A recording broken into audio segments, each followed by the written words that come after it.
ಬಹಳಷ್ಟು ಜನ ವೇದಿಕೆಗಳ ಮೇಲೆ ಬಹಳ ಜೋರಾಗಿ ಮಾತಾಡ್ತಿರ್ತಾರೆ, ಕಾಂಗ್ರೆಸ್ ಮುಕ್ತ ಭಾರತವನ್ನು ಮಾಡ್ತೀವಿ ಅಂಥೇಳಿ. ಕಾಂಗ್ರೆಸ್ ಮುಕ್ತ ಭಾರತವನ್ನು ಮಾಡೋಕ್ಕೆ ಸಾಧ್ಯನಾ? ಸ್ವಾರ್ಥಕ್ಕೋಸ್ಕರ ಬಂದ ಪಕ್ಷಗಳು ಇವತ್ತಿರೋದೆಲ್ಲ ಪಕ್ಷಗಳು ಸ್ವಾತಂತ್ರ್ಯಕ್ಕೋಸ್ಕರವೇ ಹುಟ್ಕೊಂಡಂಥ ಪಕ್ಷ ಅದು ಕಾಂಗ್ರೆಸ್ ಪಕ್ಷ. ಜೈ ಭೀಮ್, ಜೈ ಬಾಪು. ಬಾಪು ಇಲ್ಲದೆ ಸ್ವಾತಂತ್ರ್ಯ ಇಲ್ಲ, ಭೀಮ್ ಇಲ್ಲದೆ ಸಂವಿಧಾನ ಇಲ್ಲ. ನೋಡಿ ಎಷ್ಟು ಚೆಂದ ಇದೆ. ಎರಡು ಬಲಿಷ್ಠವಾದಂಥ ಶಕ್ತಿಯನ್ನು ಹೊಂದಿರತಕ್ಕಂಥ ಬಲಾಢ್ಯ ವ್ಯಕ್ತಿಗಳು ಇವರಿಬ್ಬರೂ ಕೂಡ. ನಮಗಿವತ್ತು ಇಲ್ಲಿ ಈ ಸಂವಿಧಾನದ ಪ್ರತಿಯನ್ನು ಕೊಟ್ಟು ಪ್ರಮಾಣ ಮಾಡಿಸಿದರು ಕಿಮ್ಮನೆ ರತ್ನಾಕರ್ ಸಾಹೇಬರೇ ಇಲ್ಲೊಂದು ವಿಷಯ ಹೇಳಬೇಕು. ನಾವು ನಮಗೆ ಈ ಪ್ರಮಾಣದ ಅವಶ್ಯಕತೆ ಇಲ್ಲ ಅಂತ ನನ್ನ ಅನಿಸಿಕೆ. ಯಾಕೆಂದರೆ ನಾವು ಯಾರೂ ಮತಗಳ್ಳತನ ಮಾಡೋದೇ ಇಲ್ಲ. ಸಂವಿಧಾನದ ಚೌಕಟ್ಟಿನಿಂದ ಹೊರಗಡೆ ಬರೋದೇ ಇಲ್ಲ. ಯಾರು ಮತಗಳ್ಳತನ ಮಾಡ್ತಾರೋ ಅವ್ರ ಕೈಯಲ್ಲಿ ಪ್ರಮಾಣ ಮಾಡಿಸ್ಬೇಕು. ಇದನ್ನು ಯಾರು ಮತಗಳ್ಳತನ ಮಾಡ್ತಾರೋ ಅವ್ರ ಕೈಯಲ್ಲಿ ಪ್ರಮಾಣ ಮಾಡಿಸಿ. ಯಾಕೆಂದರೆ ಅವರಿಗೆ ಮಾನ ಮರ್ಯಾದೆ ಇರೋದಿಲ್ಲ ಅಲ್ವೇ? ನೇರವಾಗಿ ಯುದ್ಧ ಮಾಡೋರನ್ನ ಯೋಧ ಅಂತೀವಿ, ಬೆನ್ನಿಂದೆ ಚೂರಿ ಹಾಕೋವನ್ನ ಏನಂತ ಹೇಳ್ತೀವಿ ನಾವು? ಹೇಡಿ ಅಂತ ಹೇಳ್ತೀವಿ. ನನ್ನ ಪಕ್ಕದಲ್ಲಿ ಇಲ್ಲಿನ ನಿಮ್ಮದೇ ಅಭ್ಯರ್ಥಿಯಾದ ಪ್ರಸನ್ನ ಅವರು ಕೂತ್ಕೊಂಡಿದ್ರು. ನಾನಿಲ್ಲಿ ಸೋತಿದ್ದೀನಿ ಸರ್ ಅಂತ. ನೀವು ಸೋತಿದ್ದೀರಾ ಅಥವಾ ಸೋಲ್ಸಿದ್ದೀರಾ ಅಂತ ಕೇಳಕ್ಕೆ ಇಷ್ಟಪಟ್ಟೆ ಅವ್ರನ್ನ. ಸೋಲೋದಕ್ಕೂ ಸೋಲ್ಸೋದಕ್ಕೂ ವ್ಯತ್ಯಾಸ ಇದೆ. ಒಬ್ಬ ವೀರ ಎದುರುಗಡೆ ಬಂದು ಯುದ್ಧ ಮಾಡಿದ್ರೆ ಅದು ಸೋಲು. ನಮ್ಮ ಶಕ್ತಿ ಅವನ ಮುಂದೆ ಪ್ರದರ್ಶನ ಆಗಿ ನಾನು ಸೋತಾಗ ನನಗದು ಸಮಾಧಾನ. ಆದರೆ ನಾನು ಮುಂದೆ ನೋಡ್ತಿದ್ದಾಗ ಹಿಂದಿಂದ ನನ್ನ ಬೆನ್ನ ಮೇಲೆ ಚೂರಿ ಹಾಕೋದಿದೆಯಲ್ಲ, ಅದು ಸೋಲಿಸೋದು, ಹೇಡಿತನ.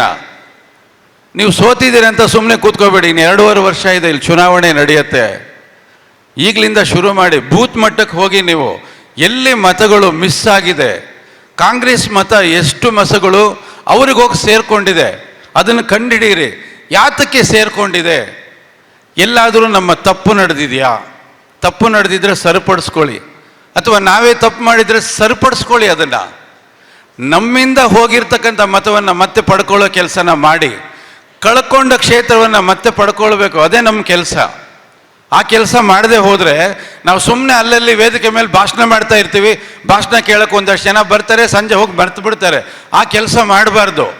ನಾವು ದಿನನಿತ್ಯ ಬೆಳಗ್ಗೆಯಿಂದ ಸಂಜೆವರೆಗೂ ಹೇಗೆ ನಾವು ಆ ಕ್ಷೇತ್ರದಲ್ಲಿ ಮತಯಾಚನೆಗೆ ಓಡಾಡ್ತಿದ್ವೋ ಅದೇ ರೀತಿ ಕೂಡ ಪುನಃ ನಾವು ಈ ಕ್ಷೇತ್ರವನ್ನು ನಮ್ಮ ಪಕ್ಷಕ್ಕೆ ತಗೊಳ್ಳೋದಕ್ಕೆ ನಾವು ದಿನನಿತ್ಯ ಅಲ್ಲಿ ಕೆಲಸ ಮಾಡೋದೇ ನಿಜವಾದ ಕಾಯಕ ಅನ್ನೋದು ನನ್ನ ಅಭಿಪ್ರಾಯ.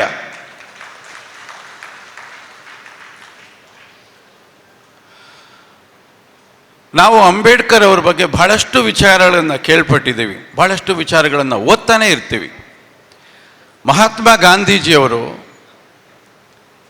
ಬಾಬಾ ಸಾಹೇಬ್ ಅಂಬೇಡ್ಕರ್ ಅವರು ಈ ನೆಲದಲ್ಲಿ ಅವರು ಜನ್ಮ ತಾಳದೆ ಹೋಗಿದ್ದಿದ್ರೆ ಏನಾಗ್ತಾ ಇತ್ತು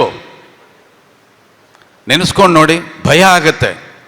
ಯಾಕೆಂದರೆ ಗಾಂಧೀಜಿಯವರು ಸ್ವಾತಂತ್ರ್ಯಕ್ಕೋಸ್ಕರ ಎಂತಹ ಪ್ರಯತ್ನವನ್ನು ಮಾಡಿದರು ಅಂತ ಹಲವಾರು ಪುಸ್ತಕಗಳಲ್ಲಿ ನಾವು ಓದ್ತಾನೆ ಇದ್ದೀವಿ.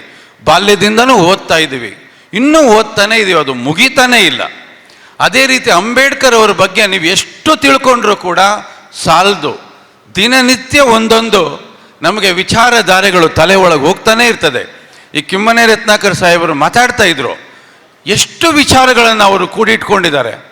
ಅವ್ರ ಜೊತೆಯಲ್ಲಿ ತಿಂಗಳಿಗೆ 1 ಗಂಟೆ ಕಳೆದ್ರೂ ಸಾಲದು, ನಮ್ಗೆ ಅಷ್ಟು ವಿಚಾರಗಳನ್ನು ಅವ್ರು ಕೂಡಿಟ್ಕೊಂಡಿದ್ದಾರೆ. ಇಲ್ಲಿ ಸಂವಿಧಾನ ಎಷ್ಟು ಚೆಂದ ಇದೆ ನೋಡಿ.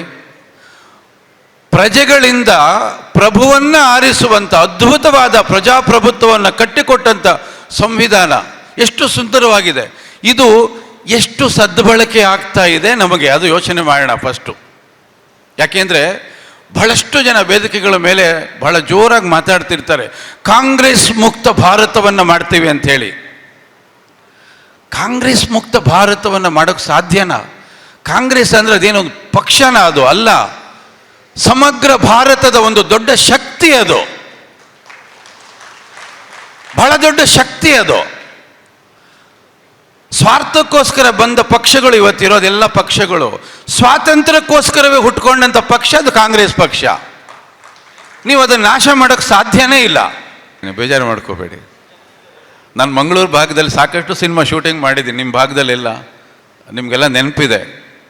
ಆದರೆ ನಮ್ಮ ಅಧ್ಯಕ್ಷರು ಪ್ರಚಾರ ಸಮಿತಿಯ ಜವಾಬ್ದಾರಿಯನ್ನು ವಹಿಸ್ಕೊಂಡ ನಂತರ ಇಲ್ಲಿ ಪ್ರತಿಯೊಬ್ಬರಿಗೂ ಕೂಡ ಚುರುಕು ಮುಟ್ಟಿಸಿದ್ದಾರೆ, ಪ್ರತಿಯೊಬ್ಬರಿಗೂ ಕೂಡ ಸ್ಫೂರ್ತಿಯನ್ನು ತುಂಬಿದ್ದಾರೆ. ಸುಮ್ಮನೆ ಮನೆಯಲ್ಲಿ ಕೂತ್ಕೊಳ್ಳೋದಕ್ಕೆ ಅವಕಾಶನೇ ಕೊಡಲ್ಲ, ಏನಾದರೂ ಒಂದು ಚಟುವಟಿಕೆ ಕೊಡ್ತಾರೆ. ಬನ್ನಿ ಪ್ರಚಾರ ಸಮಿತಿಯ ಶಕ್ತಿ ತೋರಿಸೋಣ ಅಂತ. ಅವರೇ ಆ ರೀತಿ ತುಡಿತದಲ್ಲಿರುವಾಗ ಅವ್ರ ಜೊತೆಲಿರೋ ನಾವೆಲ್ಲ ಸ್ವಲ್ಪನಾದರೂ ಅದನ್ನು ಕಲಿಬೇಕಲ್ವಾ. ಮೇಷ್ಟ್ರು ಹೇಗಿರ್ತಾರೋ ವಿದ್ಯಾರ್ಥಿ ಆಗಿರ್ತಾರೆ. ಹಾಗಾಗಿ ಅವ್ರು ನಮ್ಮನ್ನು ಕರೆದ್ರು. ಜೊತೆಯಲ್ಲಿ ಹರೀಶ್ ಸರ್ ಅವರು ಭಾಳ ಪ್ರೀತಿಯಿಂದ ಈ ಭಾಗಕ್ಕೆ ಬರೋದಕ್ಕೆ ನನಗೆ ಕರೆ ಕೊಟ್ಟರು. ನಾನು ಬಂದು ನಿಮ್ಮನ್ನೆಲ್ಲ ಭೇಟಿಯಾಗಿದ್ದು ಭಾಳ ಸಂತೋಷ ಆಗಿದೆ. ಮತ್ತು ಇಂಥ ಒಂದು ಅದ್ಭುತವಾದ ವೇದಿಕೆ ಹಂಚಿಕೊಂಡಿದ್ದು ಇನ್ನೂ ಭಾಳ ಖುಷಿಯಾಗಿದೆ. ಮುಂದಿನ ದಿನಗಳಲ್ಲಿ ರಾಜ್ಯದ ಮೂಲೆ ಮೂಲೆಯಲ್ಲೂ ಕೂಡ ಪ್ರಚಾರ ಸಮಿತಿ ಬಹಳ ಅಗ್ರೆಸಿವ್ ಆಗಿ ಕೆಲಸ ಮಾಡೋ ಕಾರ್ಯಕ್ರಮಗಳನ್ನು ಹಮ್ಮಿಕೊಳ್ತಾ ಇದೆ. ನಾನು ಅಧ್ಯಕ್ಷರ ಜೊತೆಯಲ್ಲಿ ಸದಾ ಇರ್ತೀನಿ. ಅವ್ರು ಎಲ್ಲೇ ಕರೀಲಿ ಬಂದು ಪಕ್ಷದ ಕೆಲಸ ಮಾಡೋಕ್ಕೆ ಸಿದ್ಧವಾಗಿದ್ದೀನಿ ಅಂತ ಈ ವೇದಿಕೆ ಮೂಲಕ ಹೇಳ್ತಾ ನನ್ನ 2 ತೊದಲು ಮಾತುಗಳನ್ನು ಹೇಳಿ ನನ್ನ ಮಾತು ಮುಗಿಸ್ತಾ ಇದ್ದೀನಿ. ನನ್ನ ಮಾತಿನಲ್ಲಿ ತಪ್ಪಿದ್ರೆ ಕ್ಷಮಿಸ್ಬಿಡಿ. ಜೈ ಭೀಮ್, ಜೈ ಭೀಮ್, ಜೈ ಬಾಪು, ಜೈ ಭೀಮ್, ಜೈ ಬಾಪು. ಇನ್ನೊಮ್ಮೆ ಹೇಳಿ, ಜೈ ಭೀಮ್, ವಂದೇ ಮಾತರಂ, ಜೈ ಕಾಂಗ್ರೆಸ್, ಜೈ ಸಿದ್ದರಾಮಯ್ಯನವರು, ಜೈ ಡಿ ಕೆ ಶಿವಕುಮಾರ್ ಅವರು, ಜೈ ರಾಹುಲ್ ಗಾಂಧಿ ಅವರು, ಜೈ ಮಲ್ಲಿಕಾರ್ಜುನ ಖರ್ಗೆ ಅವರು. ನಮಸ್ಕಾರ.